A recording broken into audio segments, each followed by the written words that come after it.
আমি কোনো কবি নয়, তবু কাব্যের ভাষায় বলতে চাই, আবেগে 10,000 টাকা সাময়িক শান্তির চেয়ে বিবেকে 10 টাকা জান্নাতের শান্তি ভালো। বিষয়টা এখনো বুঝেন নাই, বুঝবেন, ভিডিওটা স্কিপ না করে ফুল ভিডিও দেখবেন। বয়স 18+, পড়াশোনা বন্ধ, বাফের হোটেলে খাচ্ছি আর ছোটখাটো একটা জব করছি, স্যালারি 10,000। মাসের 15 তারিখ হঠাৎ গার্লফ্রেন্ড ফোন দিয়ে বলল, জান এই মাসের স্যালারি পাইলে আমাকে ঘুরতে নিয়ে যাইবা।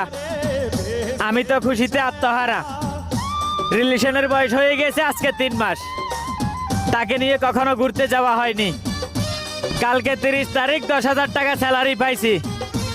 আজকে 1 তারিখ সকাল সকাল গার্লফ্রেন্ডকে ফোন দিয়ে বললাম, জান রেডি হও, তোমাকে নিয়ে আজকে সারা শহর ঘুরবো। 20 মিনিট পর গার্লফ্রেন্ড ফোন দিয়ে বলে, জান আমি রেডি, তাড়াতাড়ি আসো।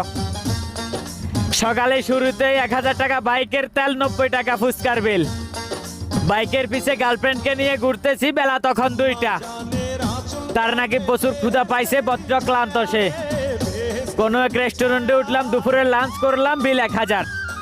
চলতে চলতে চলে গেলাম শহরের কোনো এক শপিং মহলে। গার্লফ্রেন্ডকে একটা 3 পিস গিফট করলাম, বিল 5,000। তার সুবাদে কিনে দিলাম আরো আলট্রা সোনু ক্রিম পাউডার, আরো 2,000। গার্লফ্রেন্ড তো আমার মহা খুশি, তার হাসি মুখটা দেখে আমার কাছে খুব আনন্দ লাগতেছে।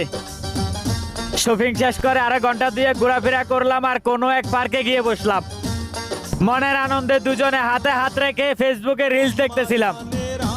হঠাৎ গার্লফ্রেন্ড বলে উঠলো, জান আমার ফোনে এমবি শেষ, আমার এমবি রিচার্জ করতে হবে। প্রশ্ন করলাম, এমবি কত টাকা লাগবে? ওদিক থেকে গার্লফ্রেন্ড বলে উঠলো, 1,000 টাকা। এইবার তো আমার মাথা ঘুরপাক খাচ্ছে, কারণ আমার পকেটে আছে মাত্র 910 টাকা। কাপা কাপা কণ্ঠে বললাম, জান আমার কাছে তো এত টাকা নাই, 910 টাকা আছে, তুমি চাইলে 900 টাকা রিচার্জ করতে পারো। অমনিতেই বলে উঠলো, ফকিন্নির বাচ্চা, আমার সাথে দেখা করতে আসছ মাত্র 10,000 টাকা নিয়ে। আজকের পর থেকে তোর সাথে ব্রেকআপ। আমি অনেক বড় লোক বাবার মেয়ে, আমার হাত খরচ দৈনিক 10,000 টাকার উপরে লাগে। দে 900 টাকা রিচার্জ করে দে আর আমাকে বাড়ি অবধি পৌঁছে দে। গার্লফ্রেন্ডের এমন ব্যবহার শুনে নিজেকে অনেক অসহায় মনে হচ্ছিল। তার ফোনে 900 টাকা রিচার্জ করে দিয়ে তাকে বাড়ি পর্যন্ত পৌঁছে দিলাম। আর আমি মাথা ভর্তি ডিপ্রেশন নিয়ে বাইকের ফুল স্পিড দিয়ে বাড়ির উদ্দেশ্যে রওনা দিলাম। কিছু দূর গিয়ে নিজেকে নিজে প্রশ্ন করলাম, 10,000 টাকা স্যালারি পেয়ে 9,990 টাকা ফালতু আবেগে গার্লফ্রেন্ডের পিছনে উড়াইলাম। তাও ওইখান থেকে অপমানিত হয়ে ফিরলাম। যেই 10 টাকা আছে এই 10 টাকা রেখে বা কি করবো?